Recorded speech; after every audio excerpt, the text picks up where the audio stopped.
Welcome back to Nightcap Chat, the pop culture podcast. We talk all things comic books, video games, movies, TV shows, and more. Today, we are talking Marvel's What If comics, from the best and the worst, and what we would like to see. I'm Blade O'Neill. I'm Ken Brown. I'm Lance O'Neill.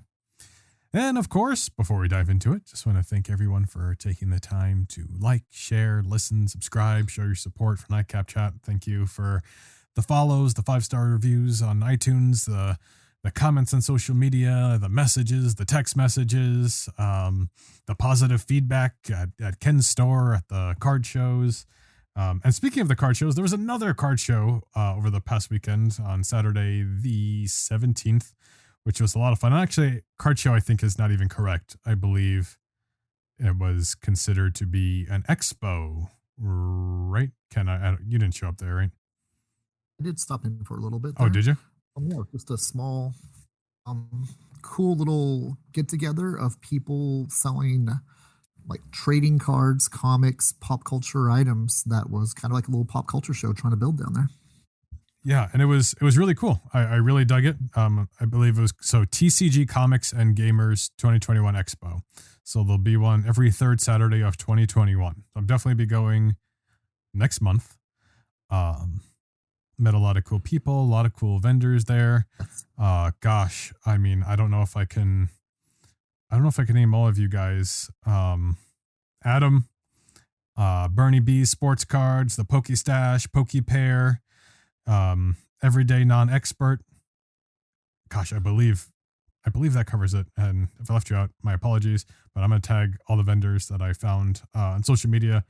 And we were talking, I was buying stuff. I'll tag them in the comments on Instagram for this episode. So check us out on Instagram at nightcap_chat on Instagram.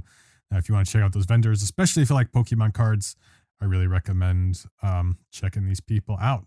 So there we go. There is a little fun plug for no reason other than we just love the pop culture community, and it's all about supporting each other, right? And yes, absolutely. It's really cool to see that that little community in downtown Glendale has become so supportive of pop culture. I mean, there is us down there. There's Triforce Collectibles. There is a shoe shop across the street that's doing Pokemon and sports cards too. Down the street is Justice Comics and Toy Box Collectibles too as well.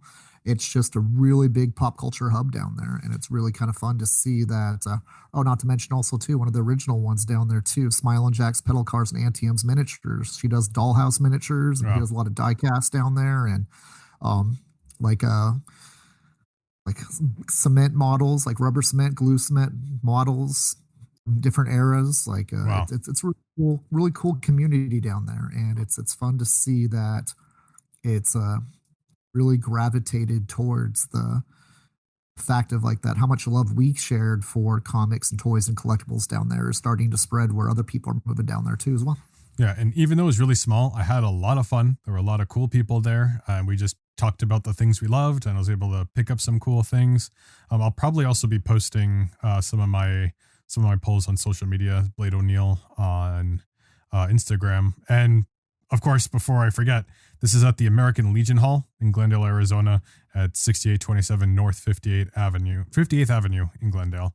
That happens to be right across the street from a comic book shop. Ken, what was the name of that comic book shop across the street? Yep, the comic shop Duranda Comics is located right on the corner just north of the American Legion Bingo Hall at 5801 West Glendale Avenue, at the corner of 58th Avenue and Glendale.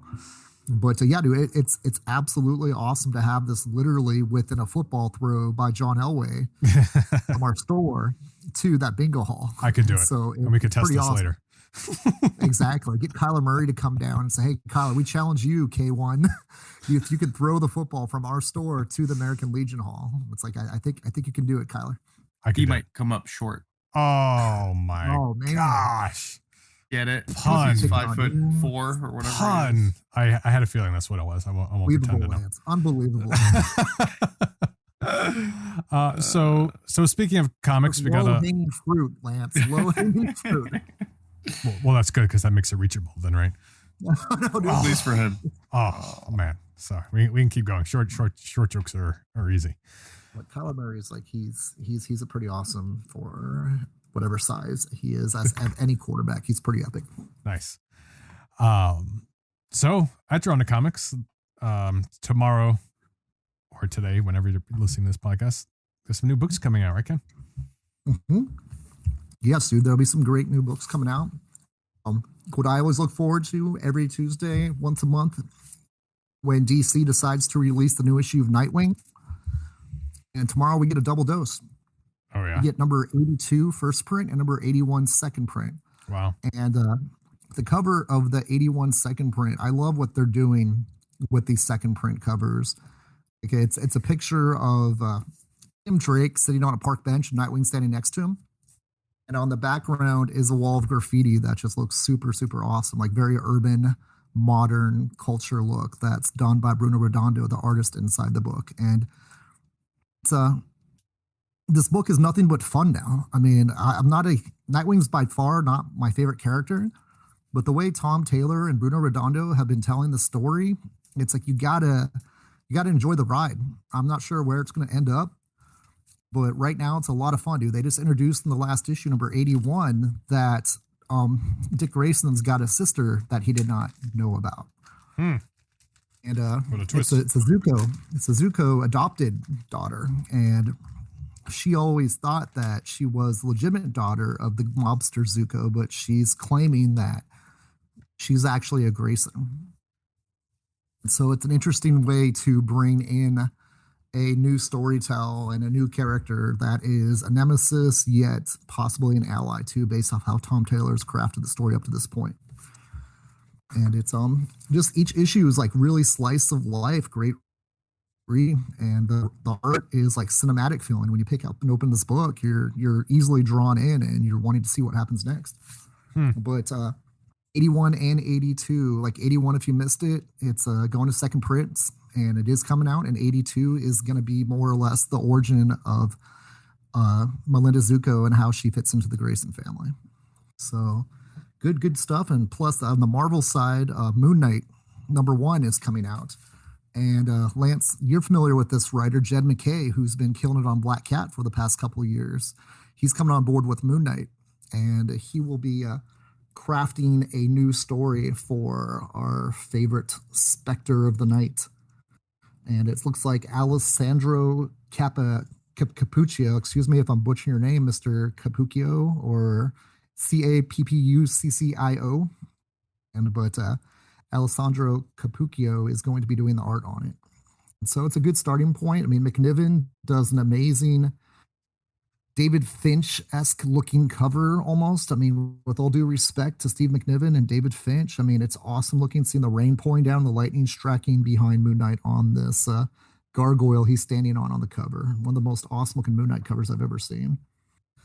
So that'll be really exciting. And with Image, I know it's kind of like must be a week of representations, but The Walking Dead Deluxe #19 arrives this week, which is a representation of the first Michonne.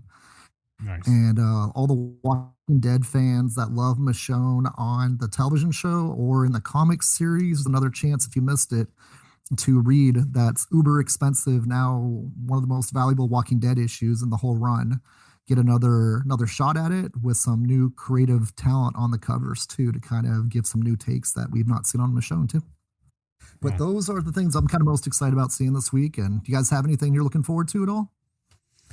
Not this week, but next week. I'm very excited for there's a Sweet Paprika by Mirka Andolfo. Nice. She's one of my favorite artists. This is a creator. This is her own, independent property. Image is releasing it in America. They used to just be like little comics she would do on her Instagram, just quick little drawings. I mean, it was like just silly little cute love stories, and sometimes they could be a little raunchy. So, I mean, you have to be of mature age to purchase these comics. I believe, I could be wrong, but if it's anything like their predecessor, that would definitely be the case. But I mean, there's just a certain charm between the characters. Like Sweet Paprika, she's a little devil, and she falls in love with this kind of like naive, like buff angel dude, who's just sort of like a ladies' man, but he's kind of silly, but she's a serious like businesswoman in New York, you know. It's just a cute, charming little thing. I've been looking forward to it for a while. I believe I supported the Kickstarter, which had like a statue and stuff. So I mean, I just like you like to support the artists you love, so just to be able to support a creator you like, that's really what it's about. And of course, there's another Horizon Zero Dawn series coming out. It just continues the tales of Aloy. So I mean, she's now one of my favorite video game characters of all time for sure. So it's just kind of neat to get to explore her a little more before the next Horizon game, Forbidden West. So it should be good. That's dude. Sounds like some pretty awesome stuff that's gonna be heading your way. And as once again, oblivious plug, I apologize, but you can find the stuff at Drawn to Comics, located in downtown Glendale, 5801 West Glendale Avenue. Blade, you've taught me well. Yes, I'm doing my best. We appreciate all the support, and yeah, dude, there's a lot of other great stuff too. What are you guys most excited about reading? Come on down and tell us about it. I want to hear what you guys get most excited about on a weekly basis and be able to share stories. That's what the whole thing of the beauty of comic book and illustrative storytelling is. We get to share what we love and enjoy with each other on a week-to-week basis. Yep, that's what it's all about, the love of comics. And then speaking of comics, we got a fun comic book themed episode, I guess we'll call it. We're gonna be talking about what if comics. So I was talking to Steve over the weekend, and I told him this is what we're doing. And he was like, "Oh, I didn't know that the What If Disney Plus show coming out was based on anything. I thought they were just making stuff up just to do things." And I was like, "No," so it kind of opened my eyes. Like, if you are maybe a more casual fan of the comics or just a casual fan of just like the movies and TV shows, maybe you're not aware, but Marvel Comics, gosh, what was it, kind of as far back as the 70s? 1976, I think, is when What If came out for the first time. But they're essentially just alternate stories that explore, what if, this something different happens, and it kind of just gives you a fun. What the first What If? Oh, sorry, go ahead. Yeah, no, go on. First What If is what if Spider-Man joined the Fantastic Four, and they all have number 5s on it. Oh, look, there it is, dude. Yeah, dude. Lance has got it right there, dude. Is that a real first copy? Looks like it is. That's really nice. Like the whites are white. The corners look pretty good. 1976. Do I remember that right, Lance? I believe so. Let's see. It's not right on the front. It says 77.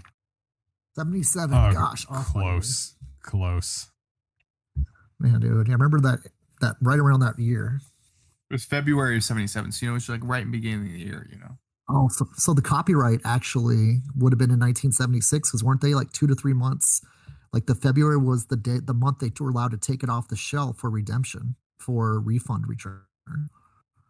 Inside of the copyright information, it says February 77, like on the what do you call it, the cover date? It says copyright 76, but it says volume 1, number 1, February 1977. Isn't that a weird technicality on those things? Do you know what I mean? It's like that. Yeah. February 77 is like the time on the date of the cover, so everybody thinks like it came out during that, but that's actually time you can either cut off the title or tear off the cover and send it back for some credit because it didn't sell. As I have that does not happen anymore. I have number 5 right here, and it's 77 on that one. Volume 1, number 5, October 1977 issue. Copyright 1977. That arrived, if I remember correctly, April cover date books came out in December, and May cover date books came out in January. Okay. Back when I was a kid. Goodness. Which is kind of crazy. So I think, what is that, like about a 4-month? Do they give it like a quarter or a third? Like 3 to 4 months before they can get their refund credit for it. Yeah. And that made some of these books more scarce, right? Ripping off the covers and stuff. It's kind of heartbreaking, but yeah, that was how business was done back then. But I mean, they're not all wins. You know, there's definitely some misses, you know, amongst the what ifs. You know, there's been several volumes of it already, but there's also been a lot of fun stories, and there's even been stories and concepts and iterations that turned out to later just be canon because they work so well, and we'll get a little more into that later. So I don't know. Let's start with this number one. Lance, you got it right in front of you. Yeah, I mean, I think what a better combination to have to like start off the What If comics than a Spider-Man Fantastic Four crossover. Even though I know Fantastic Four right now isn't like the most popular and like, you know, loved, you know, franchise in the Marvel universe, but I mean, it's the first one, right? It's kind of what really put Stan Lee out there, and Spider-Man obviously is a fan favorite. He's probably, you know, the most favorite Marvel character, right, ever. And the story's fun, you know, like it's Spider-Man teaming up with the Fantastic Four and them helping him with fighting people like the Vulture, and him helping them going to like outer space to fight these weird things. And then there's Namor, and there's Puppet Master, and there's just so many cool little things that happen, and it's really cool to see, you know, in the comic. Pretty awesome too, because the irony of that too is an Amazing Spider-Man #1. Fantastic Four was the first guest star in a Spider-Man comic too. And didn't he like try breaking into the Baxter building? He did. That's Spider-Man how #1. Yeah, in this he breaks in, and then they start fighting, and after they're done fighting, they ask for him to like join them and become the Fantastic Five instead of the Fantastic Four. How cool would have that been? I said too, then you got to see the story of what it would have happened if that did happen in that first issue. Because I kind of remember in that first issue of Spider-Man, I might be wrong, I might be getting the two stories mixed together, but I thought kind of pitched the idea of him joining the Fantastic Four, and he said no in the Spider-Man #1. Is that something I'm just reimagining my own head because of the What If? I don't know. Let me see. I'll skim through here really quick.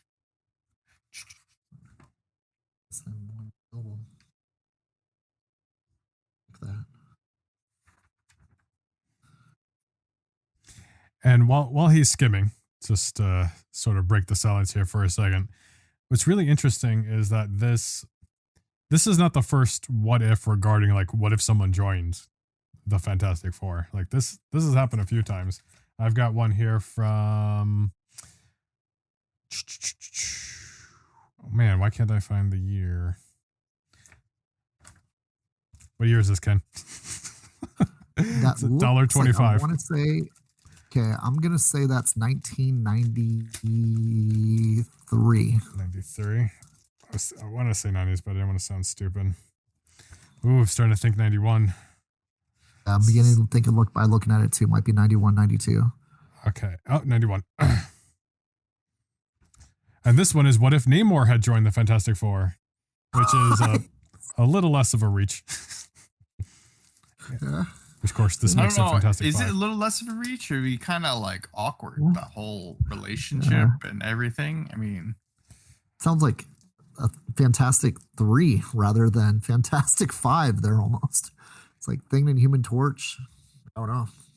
Yeah. That's a subset threesome going there. Well, in this comic, there. Sue marries Namor and Reed's at the wedding. So obviously, oh, no way.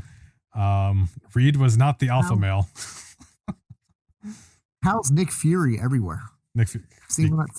Yeah, he is. Is there an eye patch there on that? Yep. And Medusa and Thor and Iron Man are also at the wedding. In case anyone was wondering. In that story, did Reed move on, or was he pining through the whole story?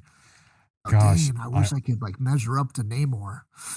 Honestly, I don't know if I've read it, but she's upset that Dr. Doom kicked the you-know-what out of Reed Richards. And he's like sitting here dying. But does Reed Richards marry Namorita? No, he marries this redhead. Oh, wait a second. Is that Mary Jane? No, it's Reed and Gray? Lisette. Ooh. Wait, Lisette? Sad. Her family escapes Latveria. Oh. Wow. And Namor and Sue have a kid, and he's got little pointy ears, and he joins the Fantastic Four later on. So, and that's the first appearance of. I'm guessing. I don't know what's the name. It doesn't say a name. Oh, let me see. They're both with a. Okay, Sue gave birth to a healthy baby boy, even as Lisette and Reed began their family. Okay, we'll name him Leonard after your father. Leonard. And so they were blessed with a daughter. She's got your eyes, Liz, and her father's brains. The children were each blessed with unique powers, and as they grew to maturity, used them to follow in their parents' footsteps. So I don't think they gave the daughter a name here. So did this lead to another like alternate reality Fantastic Four versus X-Men? Because wouldn't they have been mutants? And Professor X would be trying to claim them into the mutant family. That's definitely what's happening in this specific timeline now. So Marvel, if you're listening, we need to know what happens with Leonard and this random redhead. So That'd what be was kind of cool if they started doing the what ifs, but they took the old ones and then made it like the part 2. Oh, there you go. Follow-ups. Ones that were kind of Mm. left opened, like that. A lot of them are left open, something. I've noticed, because like there's like a little story and then it just kind of goes on, and it's almost anticlimactic sometimes. They actually did have the MC2 universe spin out of What If number 105, which was the first appearance of Spider-Girl. Oh my gosh, dude, Mayday Parker. Okay. They did a spin-off series for Spider-Girl, and it went into like 2 or 3 series. See? But then they also did an expansion in that universe where there was like J2 and there was Wild Thing, which was Wolverine and Elektra's daughter, and they did a few different Dark Devil instead of Daredevil, and he was a bad guy rather than a good guy, and some interesting things. But that was a what if story that spun off into a whole new Marvel universe. You know, a comic that I would love to see a second part of, because it doesn't, like, it gives you a cool little setup, but it doesn't go anywhere. Maybe there is a part 2, but I don't know. Is this what if? It's what if Ghost Rider, Spider-Woman, and Captain Marvel were villains. Nice. And the book so the book is 3 different parts, right? And it takes you just basically to their origin stories. And it just changes like a little bit of what happened, and then it's just like, that they end up becoming a villain. Like Spider-Woman escapes Shield and goes off with Hydra, and she's hiding in London, and then to be a villain, and then the story ends, kind of a thing. So, and it's kind of cool to see what happens. I don't want to spoil too much if people want to read it or anything, but the what if where it's like this person was a villain, it's kind of cool and interesting. It almost would be cool to have like a mini series or a one shot to like expand on it. That'd be really neat. Yeah, so too, like there's so many cool what ifs that would be fun to see as ongoing series. Like they're kind of doing something similar, but it's inside a continuity that I don't think I guess that's a different thing altogether, so I won't even bring it up. But it's Symbiote Spider-Man's mini series they've been having come out, like stories that took place during the time he had the Spider-Man costume, but they're in continuity. So I guess that's not even a what if. So let me go back and scratch that from the record. But that's always been one of my favorite what if story possibilities, is like, what if he did keep alien costume? And unfortunately, like, I have such high expectations of the black suit storytelling. I really don't like how easy a way out that they take of it just more or less corrupting him and becoming a bad guy.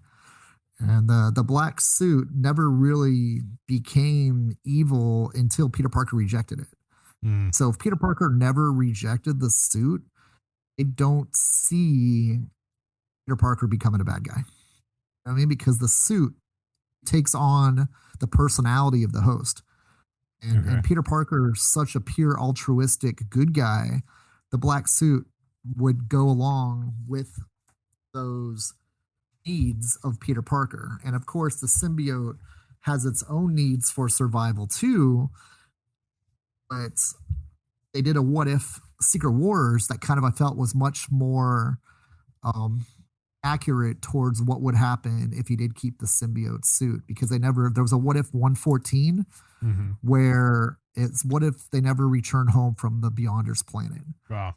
And in that story, Spider-Man never got rid of the alien suit, and it became more and more one of it. It started obviously feeding off of Spider-Man, where all it was the suit and the bones of Peter Parker, which was really kind of creepy. Oh my god! But that's, to me, more of like an accurate story of what would have happened if Spider-Man decided to keep the suit. And like Chip Zdarsky's doing like a what if Spider Shadow right now too, and everybody kind of like plays on the Venom side of the suit rather than the Peter Spider-Man side of the suit. So it's more like an Eddie Brock personality they give the suit, which is not accurate to Peter Parker ever having the suit. He never had the Eddie Brock personality. Eddie Brock was the first one that gave the suit anger, mutual anger, because first of all, Peter Parker rejected the suit, and Eddie Brock was, had a vendetta against Peter Parker too. So all these what ifs where they make Spider-Man become evil because of the suit, I really kind of think they're a little bit off base for what ifs.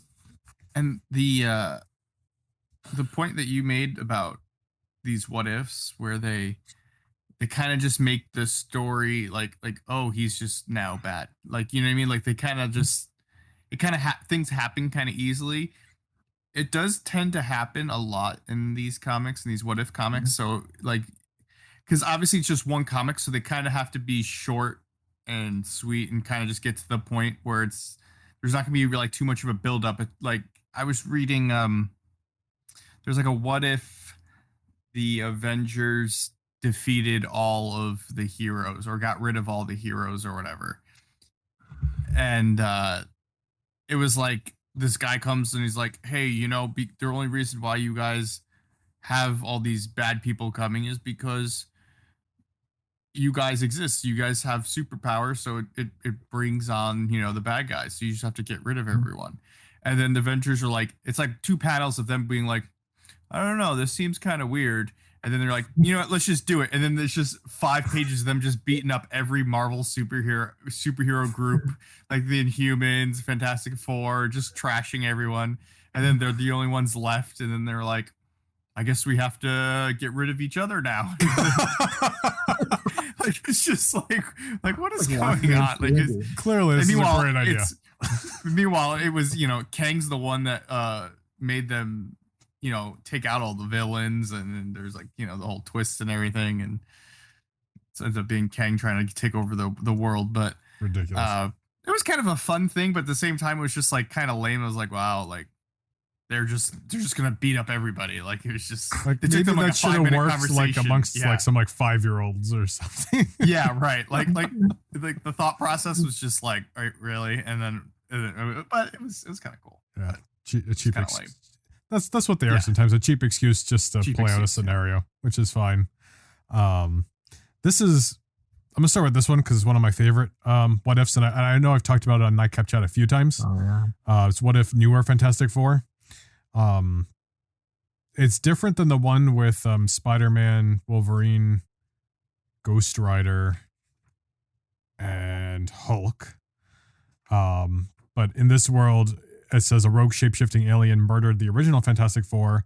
She manipulated 4 heroes to do her bidding, but they saw through the lies and rebelled. But it starts off and they're fighting Kang. And you think that's what the story is going to be, is a Kang story, right? But the snap happens and Kang gets dusted. Wow. And so does Ghost Rider and everybody. So the Fantastic Four quickly becomes Spider-Man, Wolverine, Iron Man, and Hulk. Okay? So those are the 4 Fantastic Four. And they go on to do the Infinity Gauntlet story from the comics. Oh, and nice. Thanos has the Infinity Gauntlet and he's there with Death and Mephisto like he's supposed to be from the comics. And it's a really cool story.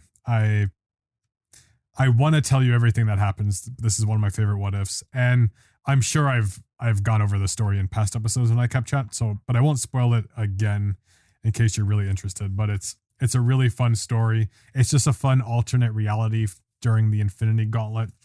And if you like Infinity Gauntlet, or even if you haven't read the original one, it's always fun to see Thanos with the Infinity Gauntlet, right? So, yeah, it's cool that you mentioned it, because one of my favorite what ifs I actually have right here is, what if Silver Surfer possessed the Infinity Gauntlet, right? I have that This too. is a fun story. Especially if you've read the Infinity Gauntlet story, this is so much fun. Just like that one, I'm sure is. I haven't read that one. I actually really want to read that. That's really cool. Come grab it. And actually, I have something for you too. It just got here today. Yeah, and that's a cool like the four people. It's a cool four like their attitudes and like their humor. Those are four really interesting people to put together on a team. Well, but there's Wolverine, also another twist, because one of them starts acting like you wouldn't expect, and you're like, what is happening? So it's even more than that. Wow. Yeah, and this I don't know if you've read it, right? I'm Ken. I'm probably sure I haven't. I don't think I've read that one. I don't think I've read it, but I own it. Because how cool is that? Great. I mean, first of all, look at that comic book art. I mean, it's like an homage to Infinity Gauntlet #1. The way he's holding it in the middle, and the shines are breaking up, like the collage, behind him. It's a little less on the nose, but it's the Infinity Gauntlet #1 cover. Yeah, and it's so great. I don't even want to spoil it. It's so much fun. There's so many different things that happens, and this one kind of goes into a lot of things happen, and it's just really good. And it's like, what would have Silver Surfer done if he had the Infinity Gauntlet, and all the things that he did and he goes on to do, and how he tries fixing things and correcting things and making his own decisions with the universe. Here it is. Yeah, I wasn't sure if I pulled it out or not. I was like, I know I have this. I guess I didn't find it when I was going through the long boxes. Yeah. And this comic has the coolest version of death you'll ever see. Get out. That's all I'll say. Oh, you're saying a lot. All right, Ken, what do you got? Man, dude, it's like that. I was so excited when I saw this one came out. What if Wolverine never left Alpha Flight? Oh, of course. I'm not. Oh gosh, do I have that? Dude. And it's kind of fun too, because Brian Hitch did the art on it, and if I remember correctly, I'm pretty sure Brian Hitch did an Alpha Flight 2-part series that came out years later too as well. So it's kind of cool to see Brian Hitch do multiple things with the world of Alpha Flight. But in this right here, it's kind of funny too, because the X-Men die and Wolverine decides to more or less, Professor X doesn't die, but the X-Men die. Wolverine lends his services of Alpha Flight, have them go on all of the different missions that X-Men did over the years. So Alpha Flight had to take on Dark Phoenix. Alpha Flight had to, do some of the fun stuff. But it's quick, right? It's very quick. Yeah. I mean, it's kind of cool because it shows the Hellfire Club corrupting Jean Grey, because Jean Grey left the X-Men for that short period of time too as well. So she didn't die during the rest of the X-Men that died. And it was like, it shows them more or less taking on Mojo and Arcade and Magneto. And it was just kind of like some of the fun things that you loved about the Chris Claremont, John Byrne X-Men era. But Alpha Flight was on the mission rather than the X-Men. So me being an Alpha Flight fan and an X-Men fan, this was a lot of fun for me. See, there's That's super cool. The X-Men Phoenix saga. I don't know if you could see it there enough there. Yeah, it's the Black Queen. There's Jason Wingard, which was Mastermind, with Jean Grey as the Black Queen. And it's fun too, because every time they do a what if, you see costume design changes. And check out the Jean Grey Dark Phoenix pocket design change. That's too, awesome. Or the costume design change. Yeah. So that was really fun to kind of see. I was not expecting that. I was kind of thinking like it was going to be a completely different story, but that was really fun to see them integrate ventures of the X-Men. Yeah. But if the X-Men died, then Alpha Flight would have been having been on those adventures Yeah. helping out Professor X. I That bet. was I mean, really, really cool. eventually that's got to be really cool for you as just an Alpha Flight fan, Oh my just like gosh. this hypothetical And- reality of stories you already know and love. And X3, I think, pulled from the What If because Wolverine killed Jean Grey at the end of that story. Yeah, I always took that as them pulling that from, I believe it was either X-Men The End or Phoenix End Song when she becomes Phoenix again, because Wolverine kills her in that too. So, but maybe that's where they got it from the What If, you know? Yeah, that's the first time ever Wolverine killed a Jean Grey that I know of was in that What If story. Yeah, that's definitely the earliest appearance of that, right? Yes, and that's an early example of something that they did that comes into the actual canon, right? Absolutely. Interesting. What If number 59, 1994. Wow. Very cool. And I love that. I love that costume. That's a really cool Phoenix costume. Oh my gosh. That design was really awesome. Well, I think they did a very similar design to that again. And for Rachel? No, for maybe. I was thinking something a little more obscure. Don't quote me on this, but I thought they did like a manga or an anime X-Men. And right. And she kind of had that bird come up on her shoulders and down the whole front side of her.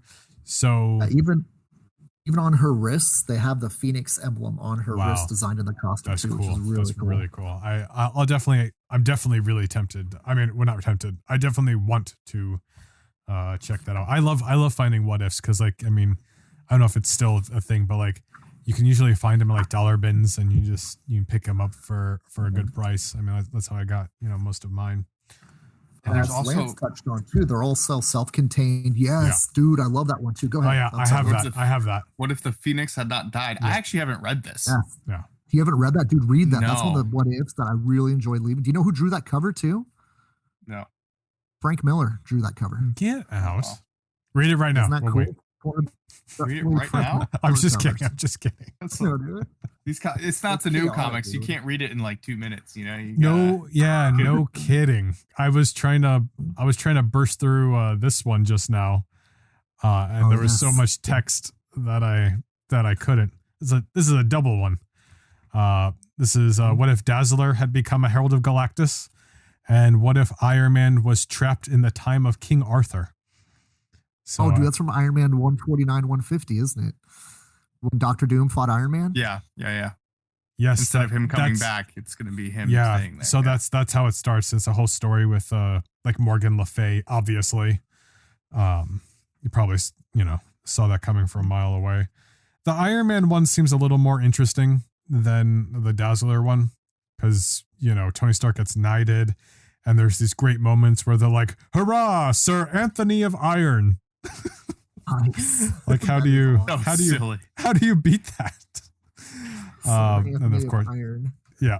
And there as I think it's the Black Knight shows up, and it looks like it's a fun story. Just quickly looking through the Dazzler story, I love Dazzler. She's one of my favorite Marvel characters of all time. Nothing really happens. It's kind of boring. She becomes a herald after Terrax was doing some messed up stuff.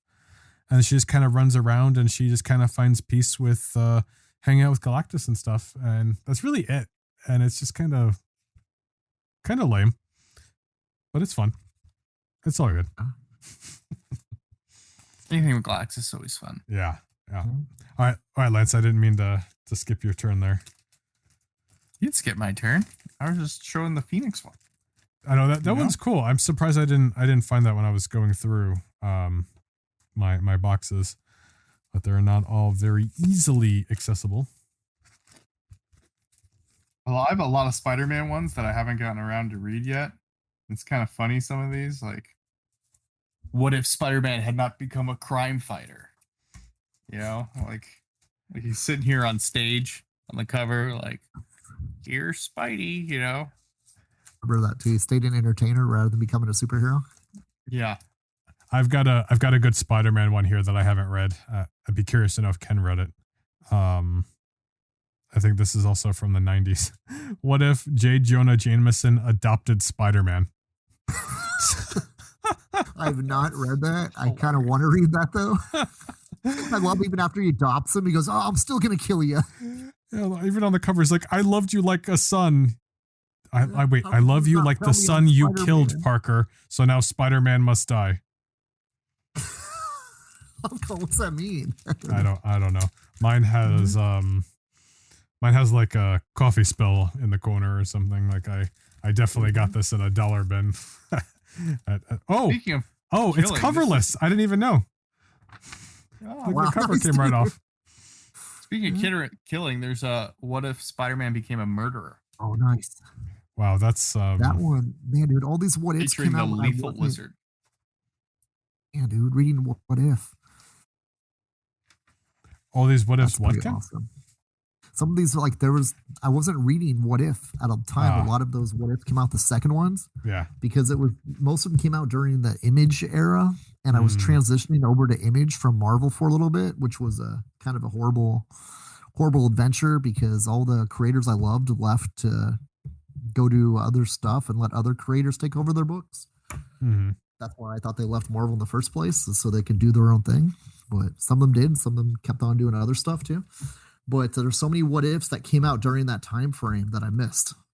And I need to go back and read all these what ifs now because there are some really, really good what ifs.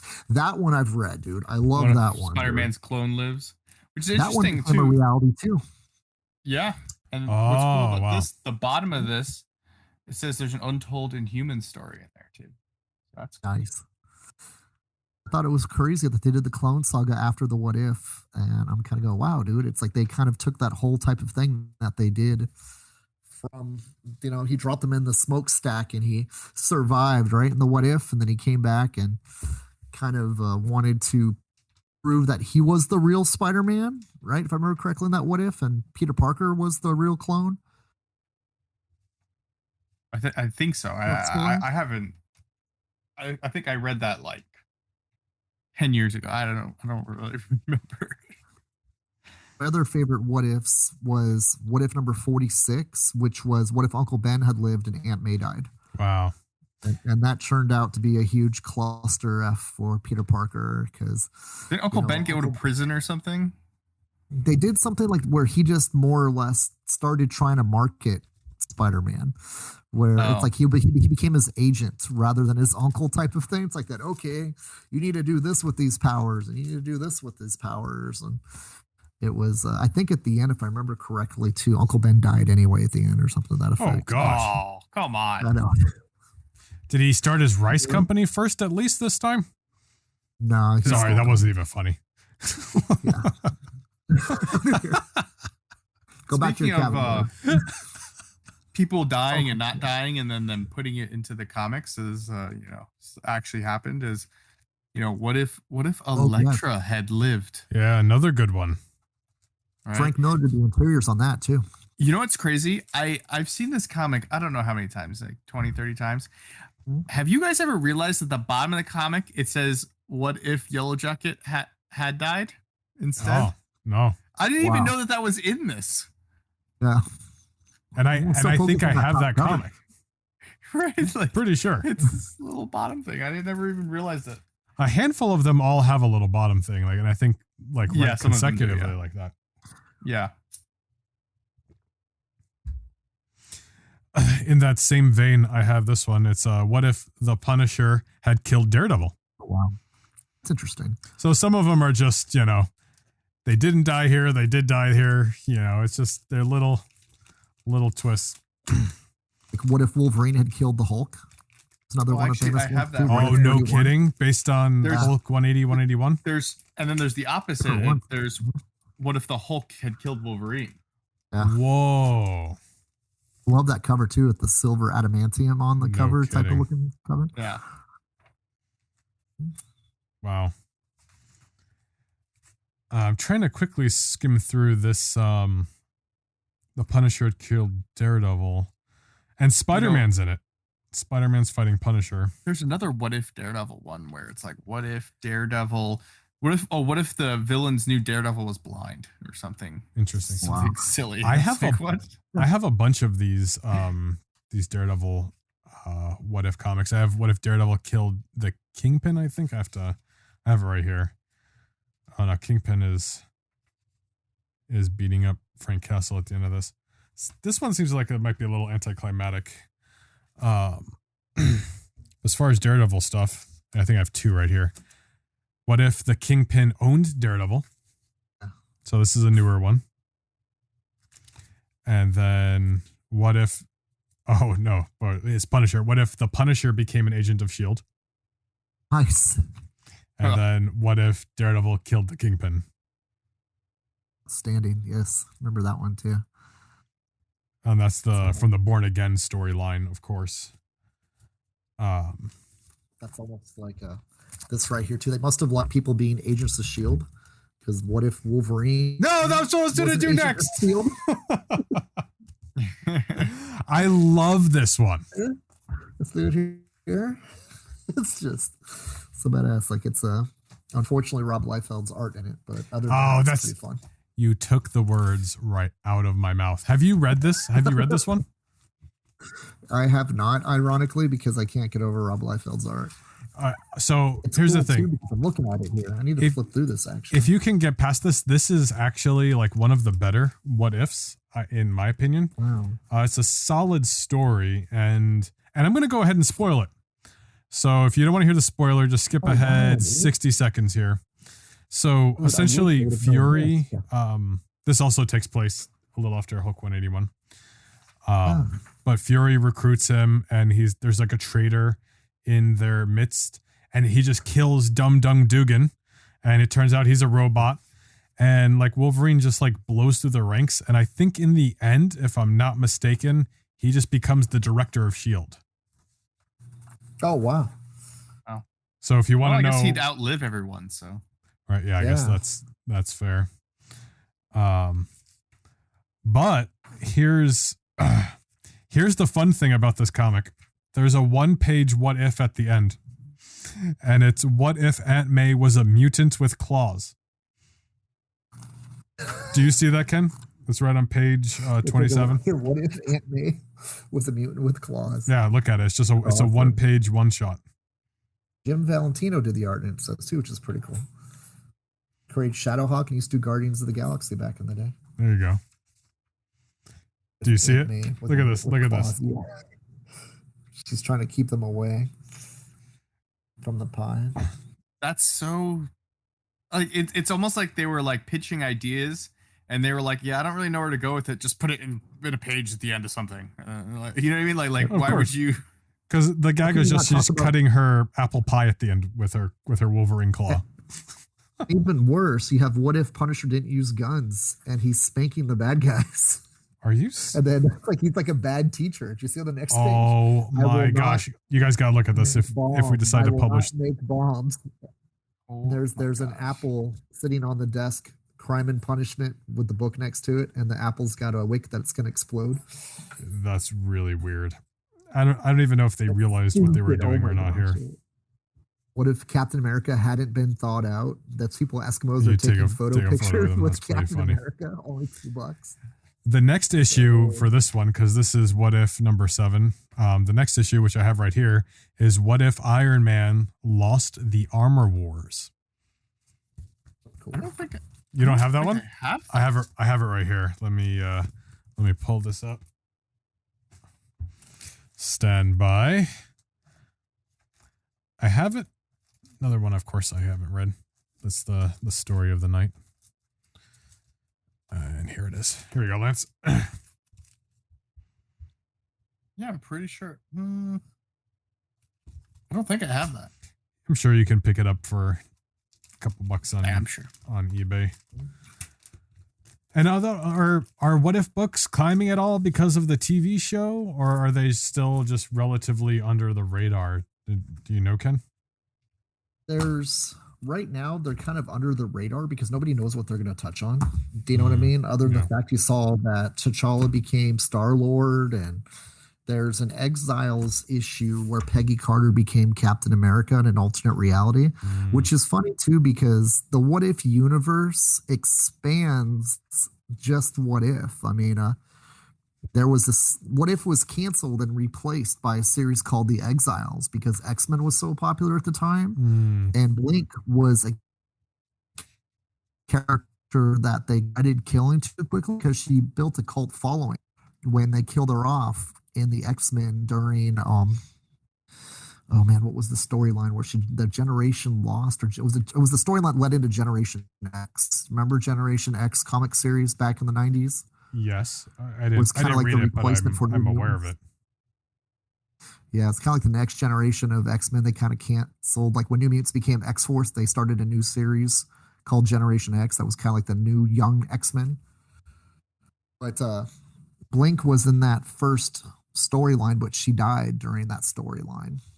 And people liked the character so much, Judd Winnick decided to write a storyline called Exiles, where it's kind of like What If, but it takes an X-Men from 5 different realities, and they make a team, and they got to go through the multiverse to save the multiverse planet from self-destructing, whatever universe they go into.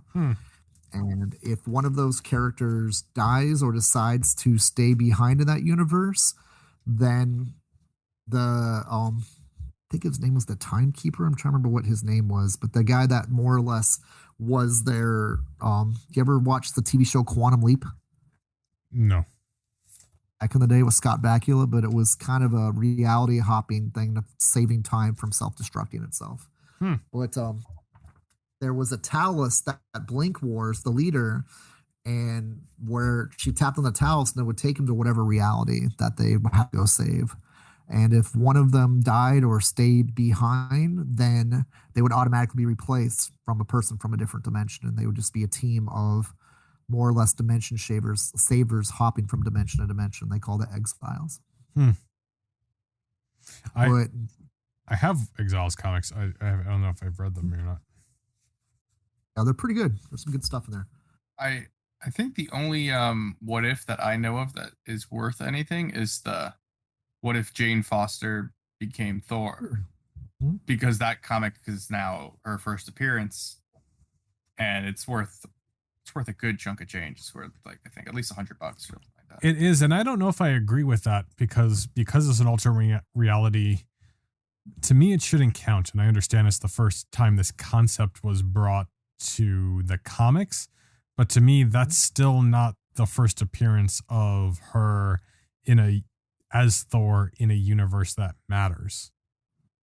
It was pretty cool, though. I mean, she looks like classic Thor. It's the same cover. I mean, don't get me wrong. Thor. I just feel like the value deserves to be on the Thor #1, where she first appeared, and that book does have value. I don't know. It's a What If comic, so to me, it doesn't count. Well, you gotta make the What Ifs kind of valuable. I don't know. I guess I'm just happy because I have it. You know what I mean? Like I'm. Based off that same theory, why isn't this one worth more? Because there's the Savage Avengers right now. One of the first things that Conan did was fight Wolverine. Okay. In Savage Avengers. So this is prelude where like Conan, what if Conan fought Wolverine? It actually happened in the recent Savage Avengers series. So that technically, wouldn't this be the first time Conan ever fought Wolverine? Yeah. In this What If? Yeah, why not? So I sometimes don't understand like why certain fans pick which books they choose to be the most valuable comics in their minds based off of theory, what if theories. It's almost like that. What if this one became valuable? That's a whole nother what if. In an alternate reality, there is a comic that does that.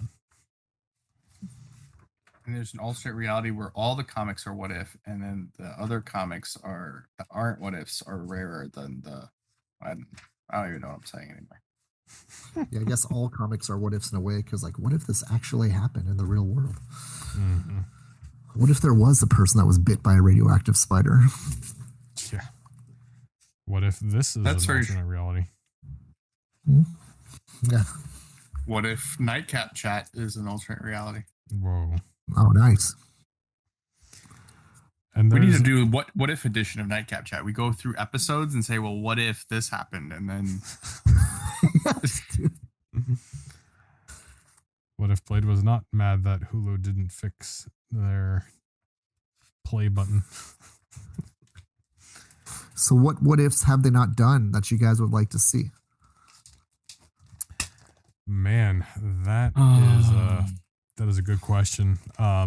Just to buy myself some time before I answer that, I just want to quickly say that another thing that went from What If to the real comic was Wolverine having fangs. And the first time he was drawn like that was What If, I think it was called What If Wolverine was Lord of the Vampires, and they liked it so much, he started appearing with fangs after that. Fun fact. Okay, what is a what if that we would like to see? Like in the comics, or like brought to the like MCU? Brought to the MCU, or like a concept that we'd like to see in the comics? I would say either one of those is a fair answer to that question. My pain in the ass answer is what if Iron Man fought the Mandarin for real in Iron Man 3? But that's just me being a pain. Let's not touch on the same thing. I think what if Iron Man possessed the 10 rings of the Mandarin?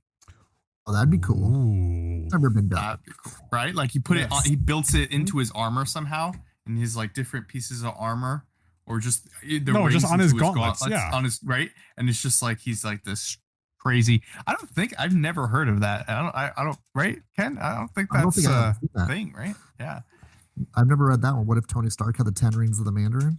That'd be cool. That'd be so sick. That'd be super sick. That would be really cool. And I'm trying to quickly Google it, and I don't see anything. I feel like this is such a softball one. How have they not done it? Yes. Like this. I love it. I think it's a great idea. And I can't believe that hasn't been done. I mean, maybe it will be done soon now. I mean, if this What If show does good, they'll probably start doing What If comics, and hopefully that is such a softball, if you will, that they'll do it, right? They want to push the popularity of the Mandarin because of Shang-Chi, unfortunately, and not Iron Man. That would be really cool. So, all right, Lance, now here's the question.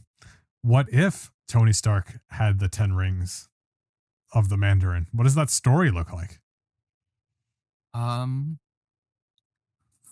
don't know. Does he get that? Does he find them in the cave when he's captured? Is that how this plays out? No, I think it's him defeating the Mandarin and taking the rings from him. Okay. I think that's how you play it out. Wow.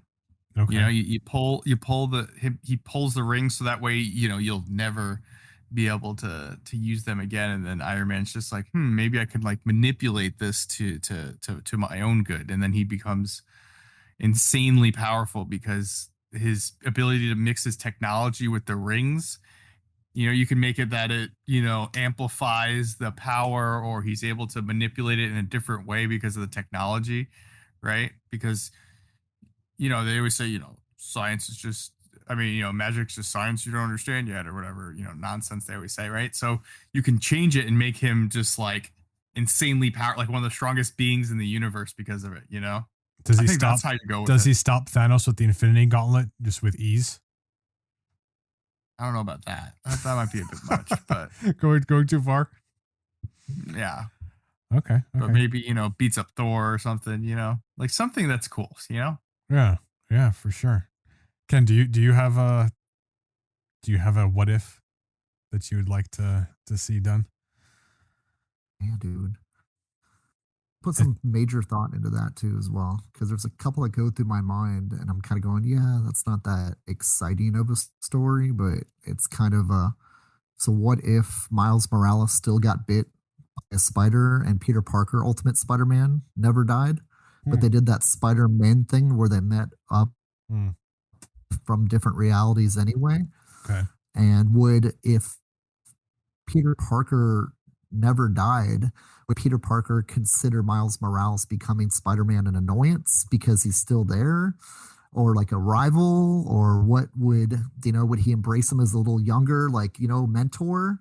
Like, how would have Miles Morales being bit by a spider, since he idolized Spider-Man before he died in the first place?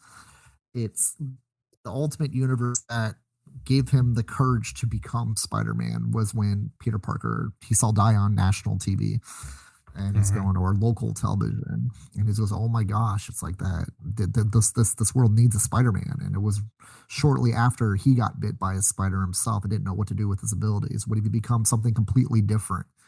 Would he have not become a Spider-Man? Would have he become his own thing because his powers were different than Peter Parker's? Yeah. I mean, he could obviously blend into any, like almost like a chameleon type of thing. Yeah. Maybe he becomes the chameleon. Different abilities. Yeah, he becomes like more or less. What if he became, like a junior Prowler because his uncle was the Prowler, and just little things like that. Oh, there you go. I mean? Now we're cooking. What his uncle have influenced him if Peter Parker never died to become a bad guy rather than a good guy, and that would have been kind of fun to see. Miles Morales, Junior Prowler rather than Junior Spider-Man. Wow. Okay, I've been thinking this whole time where you guys are coming up with yours. I'm having a hard time, but I came up with one that might be fun, and I don't know how many people would really care besides like me. But well, how about what if Dazzler became the Ghost Rider? I see. That's okay. Awesome. And what I'm kind of thinking is maybe she's not necessarily a mutant, right? But Allison Blair wants to be a singer, right? But instead of her dazzling powers, she sells her soul to Mephisto to become famous, and she gets the Ghost Rider powers. And so that's her thing. She's got like a punk rock thing, kind of based on things they did later. And so on stage, she's singing, and then her skull just like bursts into flames, and she's singing like, I mean, she's just like a hardcore like death metal, Dazzler now. But she also goes out and fights, whatever at night. I mean, come on, like that would be cool. That's cool. I mean, yeah, that'd be cool. Yeah. That's something different, right? Yeah, I mean, there's stupider what ifs than that. That one before either. Yeah. So I think that's something I would like to see. What if anything's possible? Yeah. But here's the thing. I mean, according to the theory, right, there's infinite universes with infinite possibilities, right? So that exists somewhere. We just haven't told the story yet. Fair enough. Yeah, I can see that. Anyone have any other what ifs? I'm trying to think. I really want to think of some more. Maybe a Herald of Galactus. Is there somebody you'd like to see as a Herald of Galactus? You imagine Kane as a Herald of Galactus? Whoa. What if Kane was a Herald of Galactus? Way too much power. In that what if, I feel like that would backfire and Kane would just kill Galactus, and you know what I mean? Devour words. But that's fine. Yeah. That might be fun. What if Kang became a Herald of Galactus, and like now he has the power cosmic on top of everything else? He figures out a way to kill Galactus, and now he's the hungering conqueror, or I don't know. Because Dr. Doom and Reed Richards were in college like science peers, right? Mm-hmm. Yeah. But they competed with each other rather than work together with each other. Yeah. So what if Dr. Doom and Reed Richards became like, wow, I like your ideas. And Ben's kind of going, I don't know if you could trust this guy, man. And Ben decides not to go on the space mission because Doom's going. And Doom becomes the original member of the Fantastic Four rather than Ben Grimm.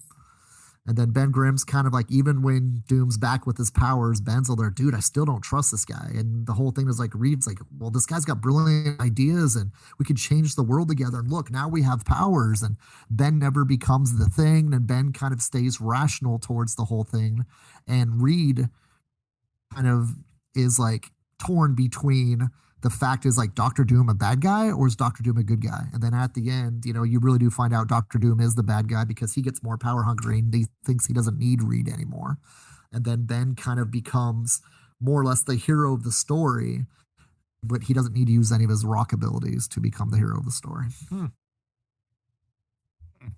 I could see him like killing Reed, at that point or something. Or what if Ben kills Doctor Doom, and then is Ben the hero or a villain at the end? Ooh, that's good. There you go. I can dig that.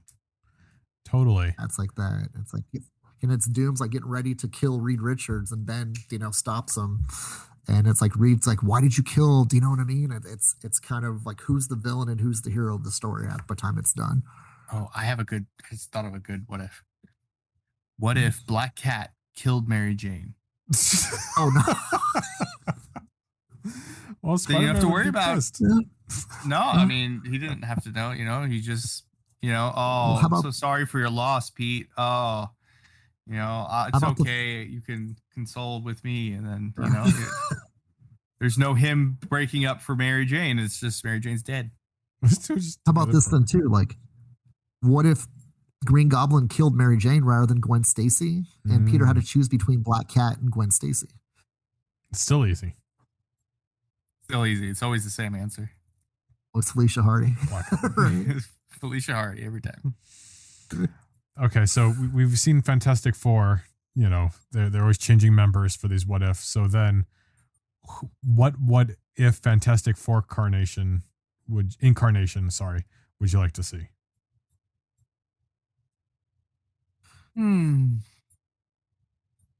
That's already been done, or something that we'd like to see as a team.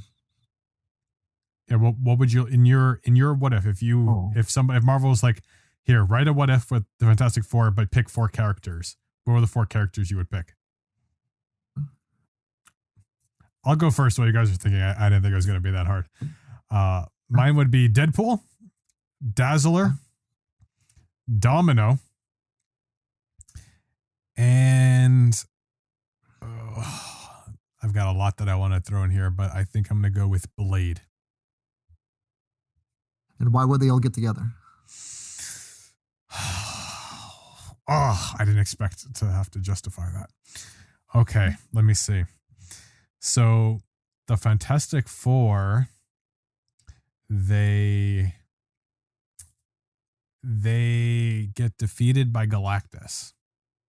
Okay. And oh man, I don't know. Let me see. So Deadpool, Dazzler, Blade, and Domino.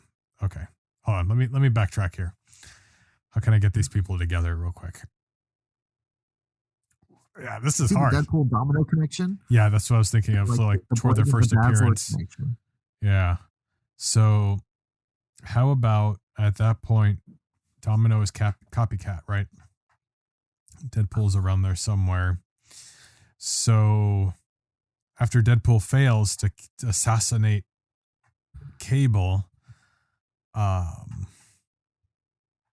do I have? Deadpool, Dazzler, Blade, and Domino. Okay. Dazzler, so I have to get Dazzler. So okay, so Tulliver decides to hire Blade to assassinate Cable and try to trick him into thinking he's a vampire. Then he quickly realizes that he's not a vampire. Oh, I'm reaching here. Yeah. I'm what reaching. about Deadpool and Domino at a Dazzler concert? Deadpool and Domino are at a Dazzler concert. Blade shows up to try to kill Deadpool because he thinks Deadpool's a vampire because he just does not die. Yeah. There you go. Then who killed Fantastic Four, you said? Well, I had Galactus, but I scratched that because it was too hard to connect it that far back because Deadpool appeared so late. I guess you can say at that point, yeah, you'd have to have the threat, right? That got rid of that point. She's at a club, right, doing a performance. That point, it's announced that the Fantastic Four were somehow killed, and they all see it on TV together. And they said the world needs a new Fantastic Four, and you have all 4 of them in the same room again, like Deadpool and Domino at the concert, Dazzler the performer, and Blade thinks Deadpool's a vampire because he just won't die. They'll agree to become the Fantastic Four together.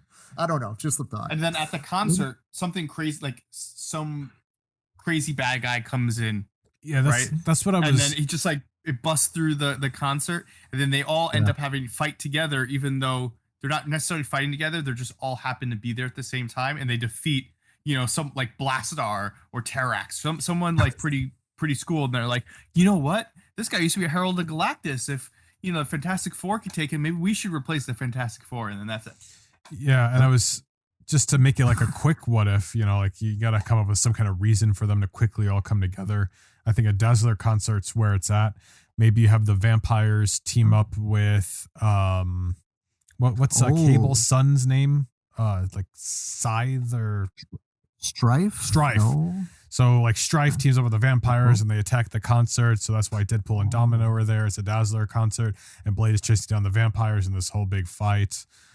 And yeah, so that's how they first meet up, and then you can figure it out from there. Something like that. I don't know. It's just four of my favorite characters I'd like to maybe see together. That'd be awesome. For no reason. I'm trying to think. I feel like you can't have someone too powerful, right? Am I wrong on the Fantastic Four? Like, it has to be like people that are like... No, this is a what if comic. You live out your wildest fantasy. Okay, I think I have my 4. All right. I don't know if I can put no. There's no reason I could put these people together other than I want to put them together. That's what I did. Okay. And it was really hard, but you can figure it out. All right, so Gamora, Angela, Iron Man, Black Cat, and I just had it. What was the other one? It's not Iron Man? No. Who was it? Oh my gosh. It was just... Say Gamora? Who? Gamora. Black Cat. Angela. Do you have to go back and listen to the Nightcap chat top 10? Elektra. I don't know. Elektra. Wow. Female Fantastic Four? The female Fantastic Four. That would be really hard to get them together, especially Elektra. So, you have Gamora and Angela together on the Guardians of the Galaxy, right? Because they were already together in the Guardians of the Galaxy. And they come to Earth to help them. We're going to stick with the Galactus theme here. Help the Fantastic Four fight Galactus, right? So they go and the Fantastic Four fail, right? And during the struggle, obviously it always takes place in New York City, right? Like this is where Galactus always just comes in. New York City's the first place he's got to go. He goes there, right? And they're fighting. Angela and Gamora go flying into a building, and then Black Cat saves them with her good luck. She's like, "Oh, saved you. You almost like got impaled by whatever. I don't know." And they're doing their thing to fight, try to fight off Galactus, and Daredevil and Elektra come flying by to try to help out too. I don't know. I'm just throwing things out there, and Daredevil ends up dying, but Elektra lives, and they all want to, and so the Fantastic Four also die, but they all want to help, replace the Fantastic Four, so they all team up together. I don't know. But they stop Thanos. And then they stop Thanos. All right, Ken, what do you got? Okay, it's probably too easy of connection with everybody, but it'd be Silk, Spider-Man, Spider-Gwen, and Flash Thompson Anti-Venom. Okay. And they are obviously, once again, all in New York City, while the Fantastic Four are more or less taken down by a null Eddie Brock that kind of gets repossessed by the more or less the symbiote god Null, starts taking over Eddie's mind because he doesn't know what's coming. And so one of the first things is that Eddie knows something's wrong with the suit. And just like Peter Parker did way back in Spider-Man 258, he brings the suit to the Fantastic Four to try to find out what's going on, because he's been in communication with the Fantastic Four and the Avengers since the end of King in Black. And when he's at the Fantastic Four Baxter building, the Null retakes control over the symbiote's mind, gets free from the mind prison and rebirths himself inside of Eddie Brock, and he kills the Fantastic Four. And so from there, it's like, oh no, we need 4 different people that have had connections with the symbiote that try to take on Eddie. And Peter starts assembling like Flash Thompson because he's still altruistic, and Gwenom, and Silk has never had the symbiote, but she's like the major closest connection to Spider-Man's pheromone. Like they were bit by the same spider. So if there's anybody that can control the symbiote besides Peter, who was the first person to come in contact with the symbiote that was Eddie's symbiote Venom, it would be Silk. And so they put together their fantastic Spider Four to try to save Eddie gone wrong with having to be king of the symbiotes. I like it. You even got a story quick and easy, and that's a modern story too. So that's doable. You can do that. I have a new team in my mind. All right. Yes. And there's a theme to them. Okay. And they might not necessarily be a good Fantastic Four because of the specific thing that they've all done in their history. And it's going to be Black Cat. Okay. Gambit. Oh, nice. Ant-Man. Yes. And Star-Lord. Fantastic Thievery Four. Yeah. Thieving Four. 4 thieves. Right? That's kind of an awesome story. Yes. Wouldn't that be an awesome story? They're just going around like stealing, whether it's Infinity just like stones. right, or just around the universe, like crazy things. Peter Quill's, flying them around, and Scott Lang and Black Cat are doing all the crazy stuff, and Gambit had his own stuff with the Thieves Guild. Like, I just feel like that would be kind of a cool, fun story, just like There's thieves. There's something there, right? Yes, they have to get something from one of like the worst villains or one of the timekeepers to make it go into the TVA or something, like where they got to go through time with the time machines to try to steal things from Kane to keep him from taking over the time stream. What if they replace Kang because they're so good at stealing stuff together? Like they steal nice. Infinity Stones, they steal Galactus's helmet just for fun. Like they steal all like the great weapons in the Marvel universe, the Cosmic Cube, Cap Shield, Mjolnir, Stormbreaker. And then they're the conquerors. They become the conquering 4. Yep. It gets so out of control. I don't know.